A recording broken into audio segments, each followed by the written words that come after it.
The Beatitudes, part of the Sermon on the Mount given by Jesus some 2,000 years ago, are treasured by most people, even many outside the Christian tradition.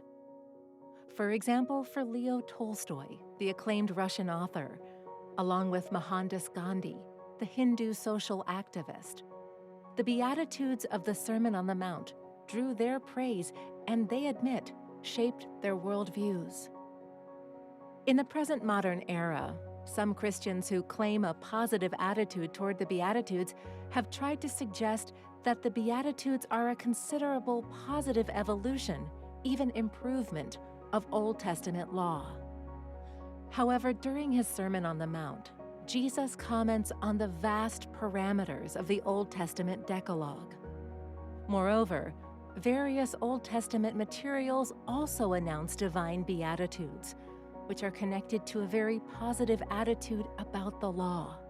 In fact, the Book of Psalms, ancient Israel's hymn book, opens this way: "Blessed is the man who walks not in the counsel of the ungodly, nor stands in the path of sinners, nor sits in the seat of the scornful.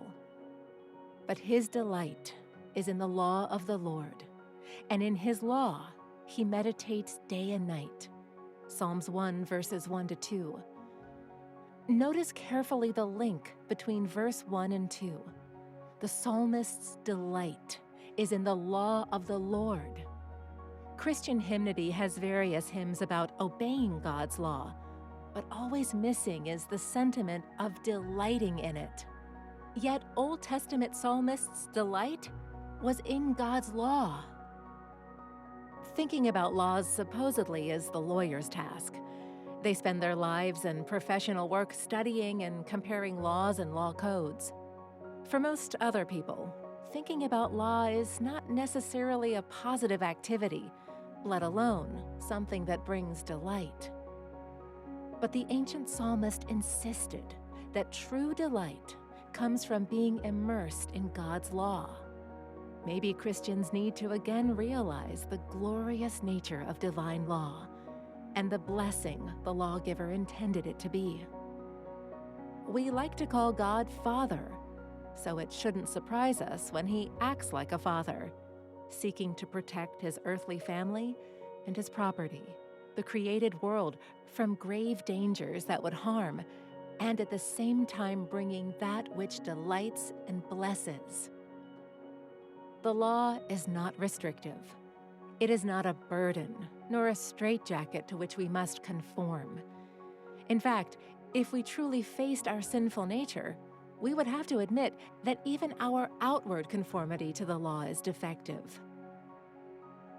Rather than being a restrictive burden, the divine legal code is intended to be protective of life, of all creation, and it can bring us to yearn for fellowship with the lawgiver, who is also our Savior. The opening words of the Decalogue remind us that salvation comes first, and then the law, which can help us stay free from sin's deadly curse. Notice the sequence in Exodus 20, verses 1 to 2. "And God spoke all these words, saying, I am the Lord your God, who brought you out of the land of Egypt, the house of bondage." Only after this declaration is the first commandment listed. The lawgiver wants to guard us from the roaring lion who seeks to destroy. Thus, God ever pleads with us in Deuteronomy 30, "See, I have set before you today life and good, death and evil, in that I command you today to love the Lord your God, to walk in his ways, and to keep his commandments, his statutes, and his judgments, that you may live and multiply. Therefore, choose life, that both you and your descendants may live, that you may love the Lord your God, that you may obey his voice, and that you may cling to him, for he is your life and the length of your days."